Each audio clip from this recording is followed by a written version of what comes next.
Après avoir réalisé cette vidéo, le pasteur a décidé de rompre le silence. C'est grave la famille. Le pasteur m'a envoyé un message troublant, choquant, qui a laissé une tache d'huile dans mon cœur. La famille, je vais vous partager ce message aujourd'hui. C'est un homme qui vivait avec sa femme. Ils avaient 2 enfants. De temps en temps, il partait au Nigeria pour les affaires, il rentrait. À sa grande surprise, les voisins lui font comprendre que sa femme n'est plus fidèle, qu'elle sort avec le pasteur. Dépassé, étonné, frustré, il décide d'installer la caméra de surveillance à la maison. Une fois de retour, on constate qu'effectivement, le pasteur gnoxe avec sa femme. C'est grave. On constate que le pasteur gnoxe avec sa femme. Il a donc décidé de me contacter pour venir, pour que sa femme vienne s'exprimer.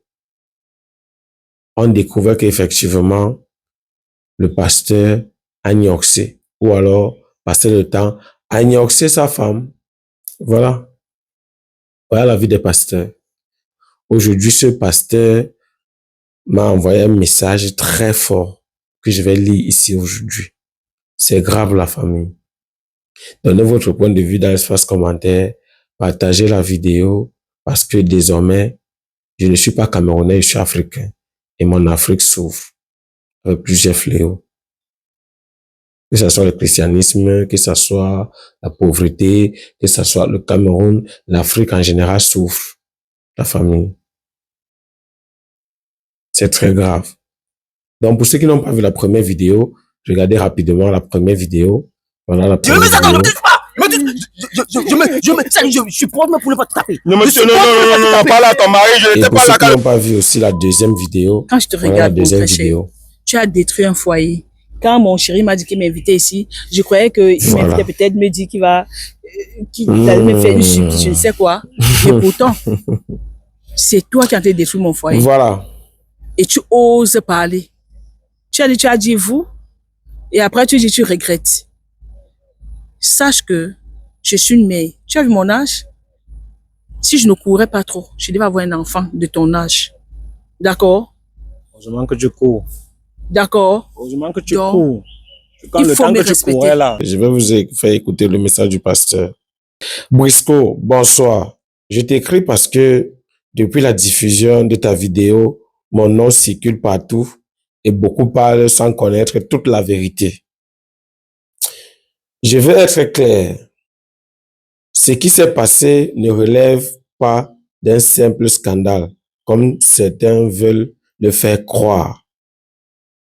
Dans mes moments de prière, le Seigneur m'a fait une révélation concernant cette femme et la situation de son foyer.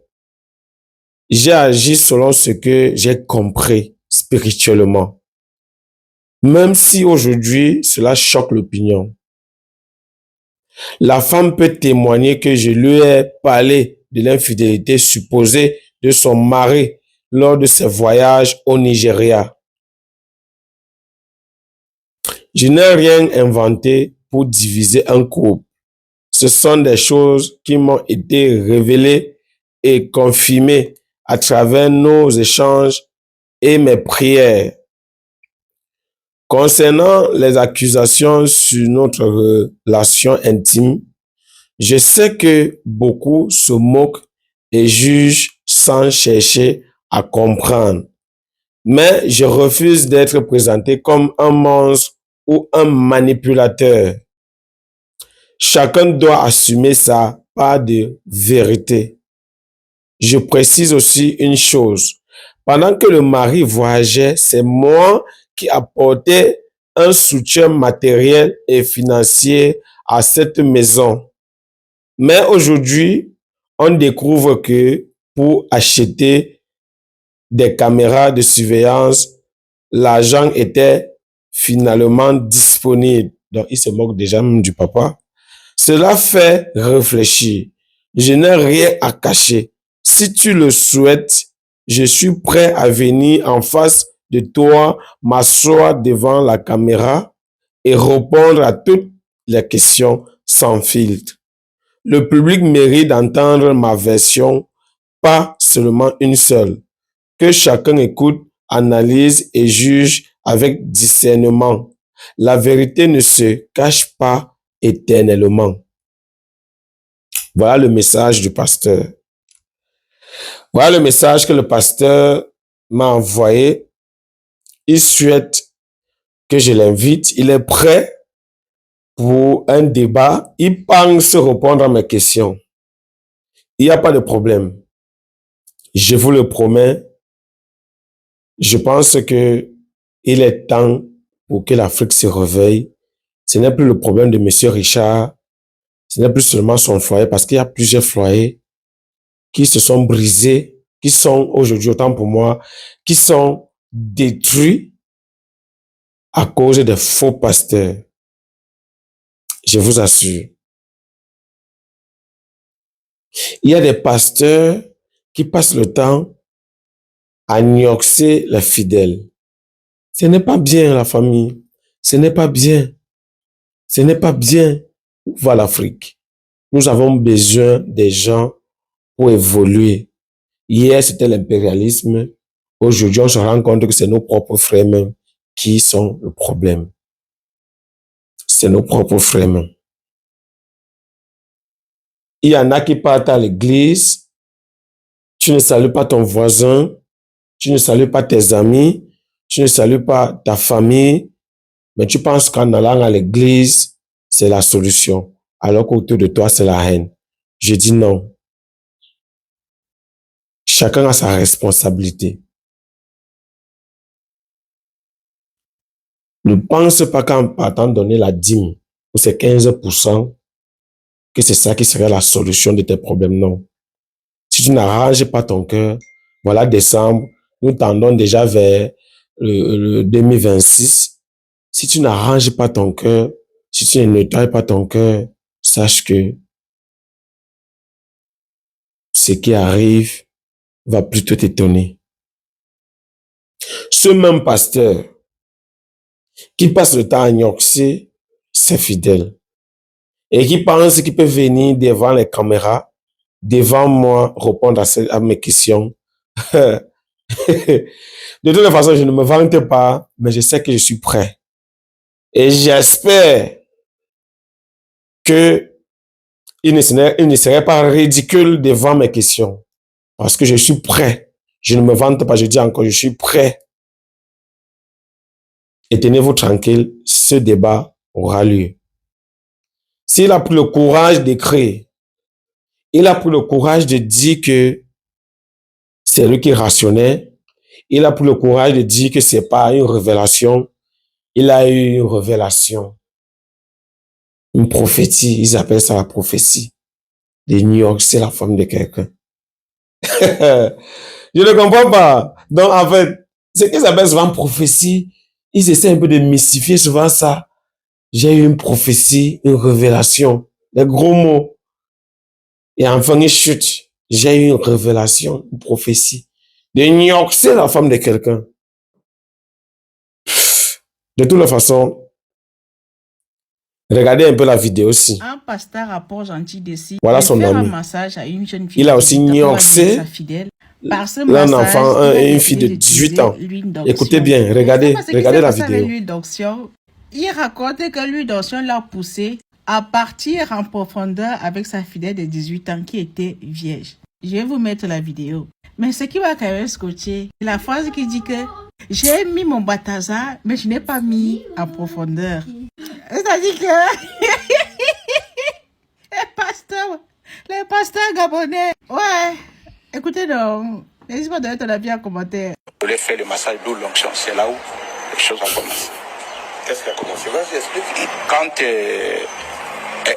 je l'ai fait le massage, c'est là, je n'ai pas compris qu'est-ce qu'il a lui fait. Je n'ai pas compris. Tout d'un coup, je vois seulement, bon, il y a un esprit qui qui m'a pris, mais elle-même était dans son côté et s'agitait. Et s'agitait, c'est là où, bon, je me suis dit, bon, allonge-toi d'abord. Comme ça, je vais te faire le massage. C'est comme ça que je vais faire le massage tous les corps. Elle était en culotte. Culotte collant. Tu l'as pénétré, c'est ça? Bon, pour ça là, je reconnais le fait. J'étais un peu traumatisé par l'esprit, parce que quand elle faisait des choses comme si elle était possédée par l'esprit de Marie de nuit. Mais quand je vis ça, bon, dans mon esprit aussi, bon, je ne sais pas qu'est-ce qui m'a pris par là. En tout cas, Dieu me pardonne pour ça. Après, dès qu'elle a commencé à faire des grimaces, là, moi aussi, je me suis lâché aussitôt. Mais je sais, mais quand elle a dit que non, elle est vierge, c'est là où j'ai laissé. Mais je n'ai pas pénétré en profondeur. Je connais que son sexe et mon sexe étaient touchés, mais après je me suis lâché et je me suis ressaisi. J'ai dit non, ce que je fais là, c'est pas bon. J'ai écouté un esprit qui dit non, fais pas ça. Et j'ai laissé. Je suis choqué. Vous allez me poser des questions. Vous allez vous demander pourquoi, quand je vois tout ça, j'ai mal. Aujourd'hui, je vais aller au Gabon pour saluer un ami que je respecte beaucoup, Chocolat des filles. Je suis très content de voir un frère avoir des arguments vraiment très convaincants face à ces faux pasteurs. Je ne pourrais pas finir cette vidéo sans citer le Chocolat des filles. Regardez sa vidéo. Regardez cette vidéo. Pourquoi combattre les faux pasteurs, les faux prophètes? Jérémie 14, verset 14. Écoutez bien. Les prophètes annoncent des faussetés comme si cela venait de moi. Tous ces prophètes-là. Oh, je vois. Oh, je vois. Lui qui est là. Je vous informe que c'est un grand dragueur de filles sur Facebook. Donc, mensonge sur mensonge. Écoutez. Les prophètes annoncent des faussetés comme si cela venait de moi. Écoutez bien. Je ne les ai pas envoyés. Je ne leur ai pas donné d'ordre. Je ne leur ai pas parlé. Tous ces prophètes-là n'ont pas croisé Dieu. Un pasteur qui couche avec ses fidèles ne peut pas avoir un grand nom. Un pasteur qui ne discipline pas son sexe ne peut pas avoir un grand nom. Dieu ne nous a pas établis pour vivre comme des païens. Dieu ne nous a pas établis pour vivre une vie de débauche. Il nous a établis pour être des exemples, pour montrer la voie aux autres. Le peuple africain est d'abord un peuple bantou et nous devons d'abord se ressourcer à travers nos origines. Nous devons d'abord considérer les morts, considérer nos ancêtres, parce que c'est à travers eux que nous affirmons notre existence. C'est très important. La crainte de Dieu est le début de la sagesse. Même si tu ne pars pas à l'église, si tu parviens déjà, lorsque tu veux poser l'action, tu te poses une question. Est-ce que cette action que je veux poser là, est-ce que ça plaît à Dieu? C'est important. Quand tu sais que ça plaît à Dieu, tu forces. Tu auras les jaloux, tu auras les gens qui vont se plaindre, tu auras les gens qui ne vont pas comprendre ta vision. Mais tu forces parce que tu veux regarder devant. La crainte de Dieu est le début de la sagesse. La plus grande sagesse dans ce monde, c'est d'abord la crainte de Dieu. Sachez que vous, les pasteurs, vous qui passez le temps à nioxer avec vos fidèles, ne vous inquiétez pas, hein? Ne vous inquiétez pas. Tout se paye ici-bas. Vous détruisez les couples des gens, vous détruisez les mariages, mais vous allez payer. Ça, je vous assure, vous allez payer. Lorsque je vois souvent les pasteurs qui prient et les gens tombent, mais le cameraman ne tombe pas, pourquoi? Quand un pasteur prie pour les gens tombent, les camarades ne tombent pas. Mais et après, il y a des questions qu'on doit se poser.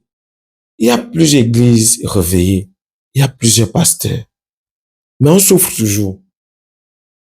C'est vrai que l'objectif n'est pas de sortir du sous-développement, mais c'est vrai qu'il y a quelque chose qui cloche. Comment? Je vous assure que l'Afrique croit en Dieu plus que les autres. Mais pourquoi? Il y a problème. En fait, il y a problème. Oh, alléluia. Amen. Si c'est là, c'est encore vous. C'est encore, si c'est-à-dire, je ne comprends pas. Et puis encore, je ne veux pas choquer, mais vous allez vous rendre compte que pendant le Ramadan, je ne sais pas si c'est ça, pendant le Ramadan, les agressions sont réduites. Et dès que le Ramadan finit, on agresse plus. Mes frères musulmans là, qu'est-ce qui ne va pas? On a l'impression que vous croyez à Allah. Mais quand vous êtes plus concentré dans la prière, il n'y a pas trop les agressions. Mais quand vous, ça veut dire que les mêmes gens qui se concentrent, les mêmes gens qui, ça veut dire que si réellement la prière, si réellement l'église, si réellement le fait d'aller à l'église chaque matin ne vous pousse pas à changer, ne vous pousse pas à libérer vos cœurs, à être, à faire ce qu'on demande, mais ça veut dire qu'il y a problème. Je ne suis pas mieux placé pour parler de ça. Je suis peut-être sorti de l'idée générale, de l'idée initiale où on parlait du pasteur, mais c'est parce que c'est touchant. J'aimerais que vous donniez votre point de vue. Je ne suis pas un sabétou.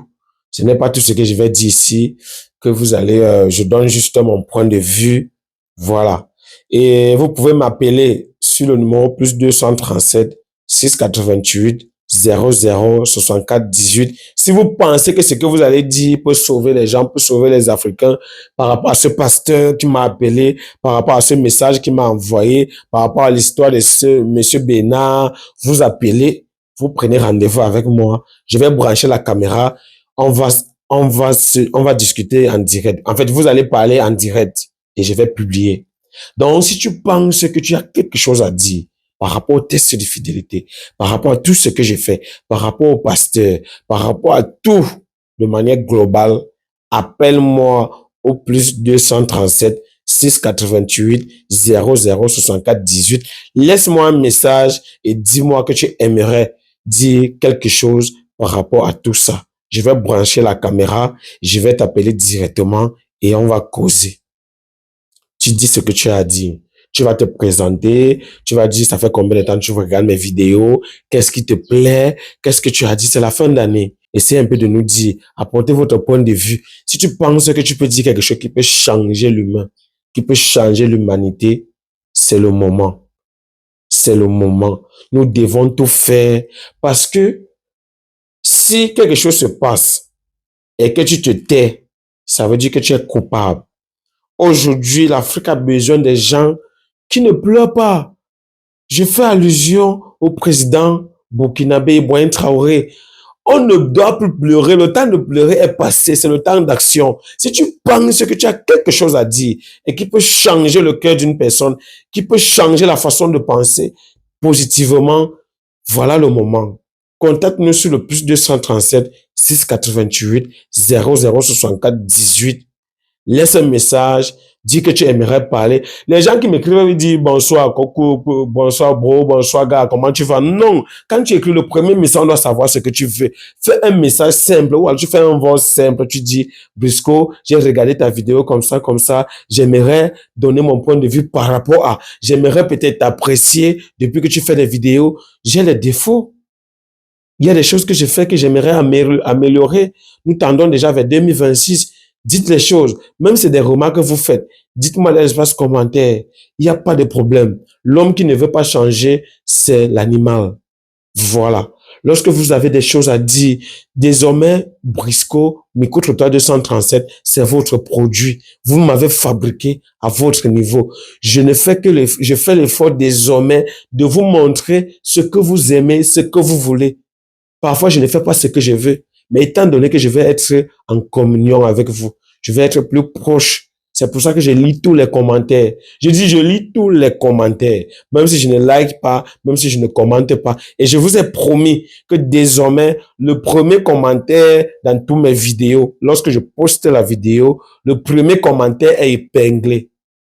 Ça veut dire que chaque 18 heures, quand une vidéo sort, la première personne à écrire, tu écris, tu dis premier commentaire, tu dis ce que tu as dit, j'épingle ton commentaire. Maintenant de deux, le commentaire qui a plus de likes, le commentaire où le raisonnement est fort, on sent que tu as l'esprit critique et non l'esprit de critique, j'épingle ce commentaire. C'est une autre façon de vous montrer que je suis plus proche. Mais mon objectif de 2025, c'est vrai que ce n'est pas atteint. J'aimerais avoir 100 000 abonnés sur YouTube. Je vous assure. On va déballer le trophée de YouTube ensemble. Je serai très content. Le fait que ça dure, ça rend encore la chose comme si c'était un mystère. Il y a des gens qui sont sortis derrière moi en moins de 2 mois, ils ont eu le trophée. Étant donné que ce n'était pas trop difficile, ils n'ont pas eu l'amour de ce trophée. Mais je vous assure, j'espère que comme nous entrons en 2026, en 2026, on va atteindre 100 000 abonnés et on va avoir le trophée de YouTube. C'est mon plus grand rêve. Je ne veux pas trop. Mais ceux qui vont aussi m'appeler pour dire, Brisco, j'aime ce que tu fais, c'est déjà la fin d'année, je pourrais quand même te soutenir, je te fais même un petit dépôt de combien, essaie quand même de, voilà, fais ceci, essaie quand même de sourire, joyeux Noël, bonne année. Écrivez-moi toujours sur le plus 237 688 00 64 18. Vous m'écrivez, vous dites peut-être Brisco, j'aime ce que tu fais. De là, je vais vous donner mon numéro personnel et vous allez faire un petit dépôt, un tap-tap 5 là, vite fait. Même si c'est 1000 francs, même si c'est 2000, c'est très important. Désormais, nous faisons des vidéos pour aider aussi nos frères, nos soeurs, nos petits frères qui vendent en route. Regardez un peu comme la vidéo aussi. Nous faisons l'effort de les aider aussi. Donc, lorsque vous apportez quelque chose, lorsque vous nous donnez quelque chose, sachez que vous avez comme ça donné aux orphelins. Parce que désormais, le 1 tiers, pourquoi pas la moitié de ce que vous donnez, nous leur reversons. Nous voyons aussi des gens qui parfois, moi qui vous demande là, peut-être j'ai quelque chose à manger. Il y a des gens qui n'ont même pas à manger. Désormais, vous pouvez m'écrire, vous pouvez m'appeler, vous dites Brisco. Autour de toi, est-ce que tu penses qu'il y a des gens qui souffrent énormément, qui font ça? Voilà quelque chose. Va les rencontrer, va rencontrer des gens, faites des petits dons. Et désormais, quand vous faites le dépôt, accompagnez ce dépôt avec une prière. C'est très important. Lorsque je pars, je réalise la vidéo, tiens-toi tranquille. Dieu exauce ta prière aussi simplement. Il y a des gens qui veulent vraiment donner, ne savent pas par où passer. Voilà le canal. Nous faisons les tests de fidélité. C'est pour vous conscientiser. Nous pouvons aussi faire des aides sociales. Il y a des gens qui souffrent énormément. Donc, je suis très content de comprendre que désormais, nous sommes ensemble. Vous êtes plus rapprochés. Il y a la chimie qui passe. Nous faisons des vidéos, des lives sur TikTok. Si vous avez de temps en temps, vous passez. Micro-trottoir 235, vous tapez, vous abonnez. Lorsque nous faisons le live, vous pouvez venir en live, discuter avec moi directement, face à face. Vous pouvez venir en live, décider de me soutenir, m'envoyer les petits cadeaux. C'est important. Ça ne fait pas de moi quelqu'un qui vous demande trop, non. C'est une façon. Quand ça vient plus profond du cœur, c'est bien. C'était le chanceux Brisco Ali, le présentateur de la chaîne Micro-trottoir 237. Si c'est la première fois que tu as mes vidéos, n'hésite pas de t'abonner, de liker, de partager, parce que ça envoie un très bon signal à l'algorithme YouTube, TikTok et Facebook. Si tu commences cette vidéo et que tu penses que tu es infidèle, ne m'appelle pas Brisco. Je m'appelle désormais Atangana Kuna pour les gens infidèles. Ciao, ciao. On se retrouve pour une prochaine fois. N'hésitez pas de me faire signe. N'hésitez pas autant pour moi d'écrire quelque chose sur le numéro plus 237 688 00 64 18. Merci beaucoup, la famille. Nous sommes ensemble. Laissez votre point de vue dans l'espace commentaire. Ça me va tout droit au cœur. Je suis très content de vous voir si nombreux. La communauté accroît de manière exponentielle. Hier, nous étions à peut-être 44 000 abonnés. Après ça, nous sommes tombés à 69 000 abonnés. Aujourd'hui, nous sommes à presque 85 000 abonnés. Je suis très content. Il reste juste un peu. Nous atteignons 100 000 abonnés et on aura le trophée. Naturellement, on va fêter ça. On va fêter le trophée. Je suis sûr de moi. Même si c'est pas en 2025, en 2026, nous devons fêter le trophée. Oh là là, que je vous adore, la famille. Je suis très content. Merci beaucoup. Je me répète, la tautologie. Il n'y a pas de problème. Ciao, ciao. Bye bye. Ya, bah, ya. C'est la guerre. C'est la magie. C'est la chimamélue. C'est la chinchouin. Je vais encore dire quoi? Ajouter pour vous. Merci.